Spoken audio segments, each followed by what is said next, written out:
Hey guys, how you doing out there? This is Bob on Bob's Blues and the news. Hope you're doing well.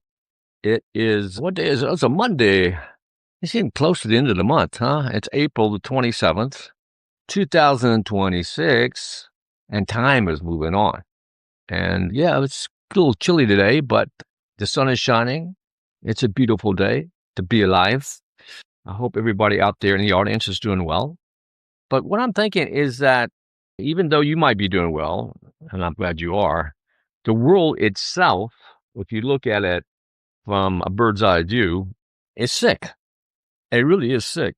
Maybe the last attempt at Trump's life sort of emphasized this point even more so because there's so much violence, not only here in the United States, but everywhere you look on the planet. There's crime, violent demonstrations against the authorities or against the Jews or against America or, people are fighting everywhere for political reasons, for social reasons, for religious reasons. And there's very little unity where there should be unity. Of course, I'm in the United States and I can only speak from what I know firsthand.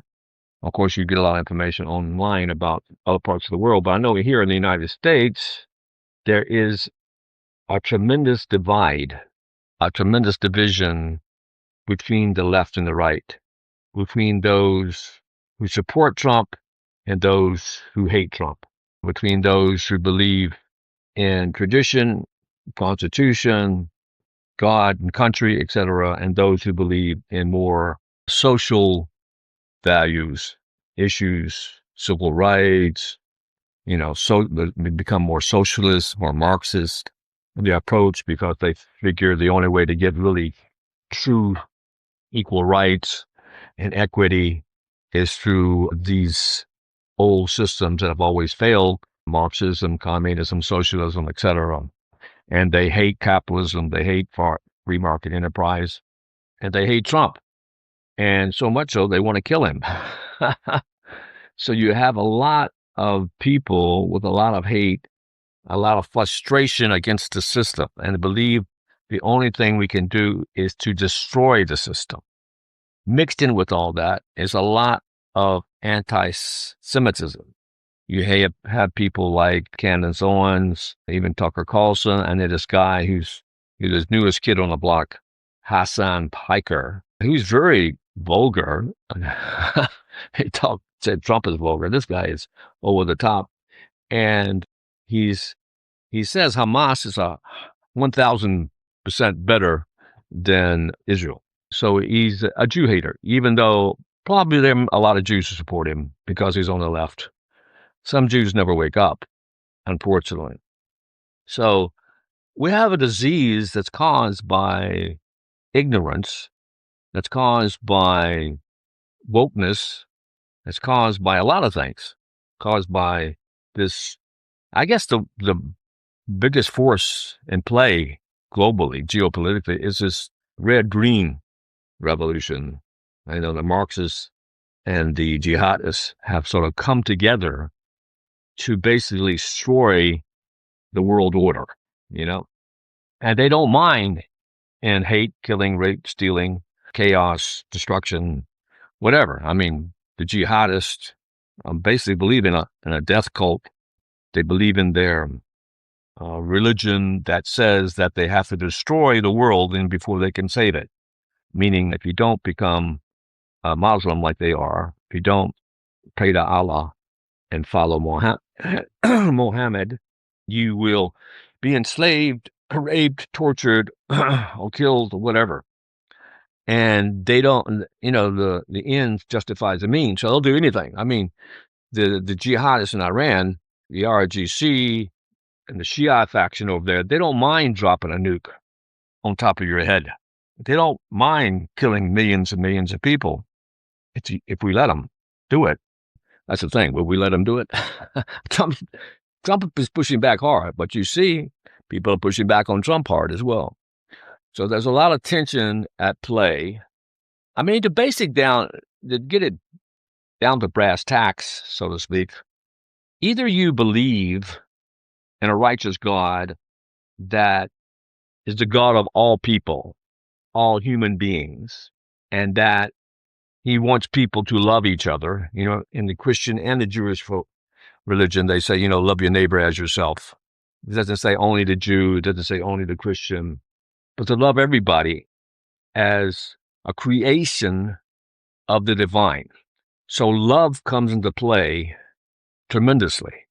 But on a level, I'm not talking about sexual love, because often a lot of people today, when they talk about love, they talk about getting in bed with somebody. I'm talking about divine love for humanity.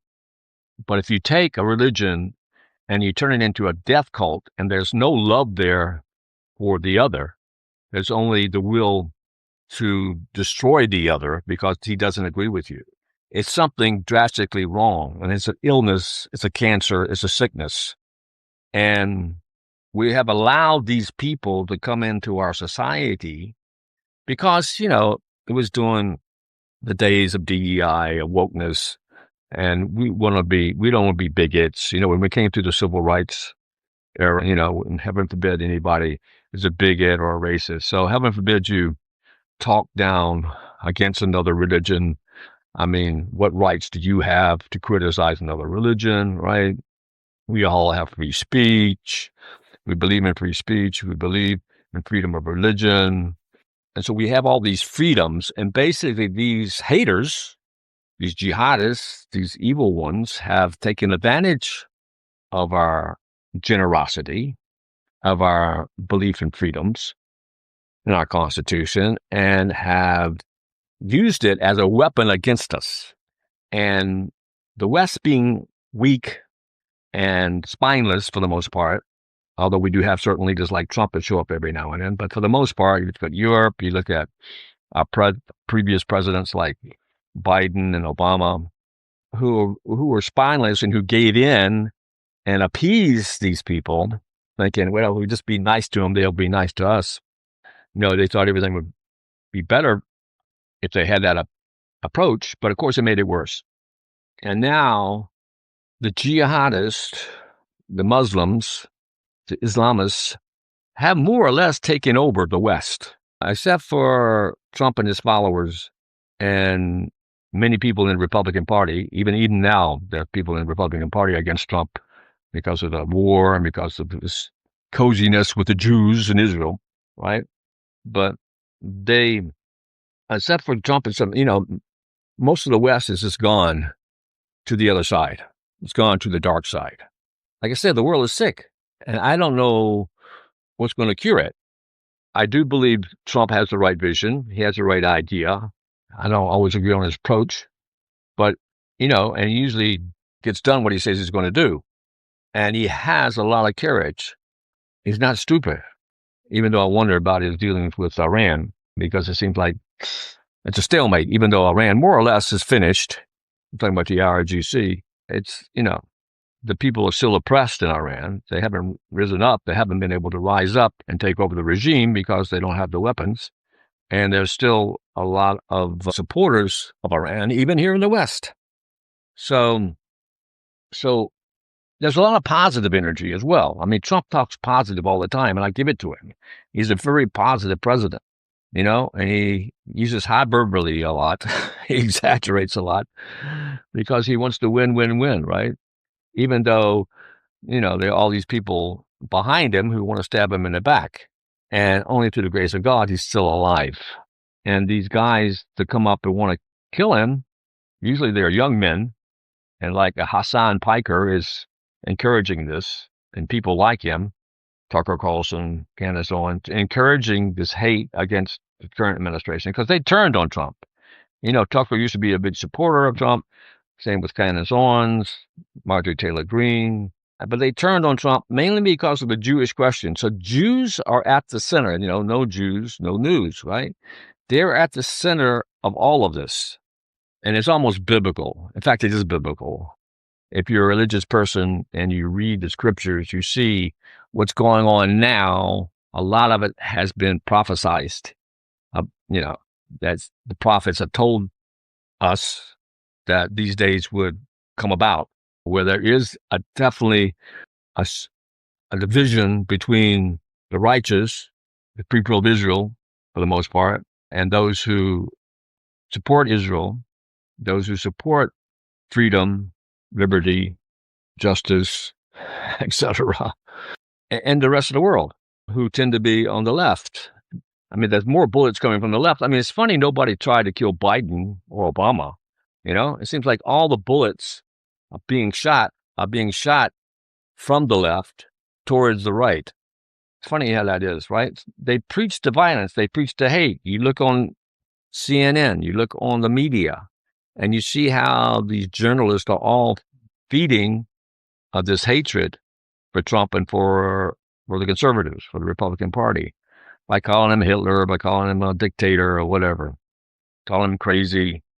And the thing is that the Republicans will probably lose the House race coming up at the end of this year. And so you're going to put Democrats back in power in the House, and they'll be able to try to impeach Trump again. There's so many bad players out there, and they're, some of them are pretty and articulate, like AOC, like Ilhan Omar, like Hassan Picar, and they get away with it because they're slick, intelligent, but they're like a snake in the grass, So a lot of people are falling for it. So I'm afraid that more people are falling for it than are standing up for what is right and righteous. And I'm afraid for our country, but I still have hope. And I hope you do too. Anyway, this is Bob on Bob's Blues and the News. I'll see you next time, and be good to yourself.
Every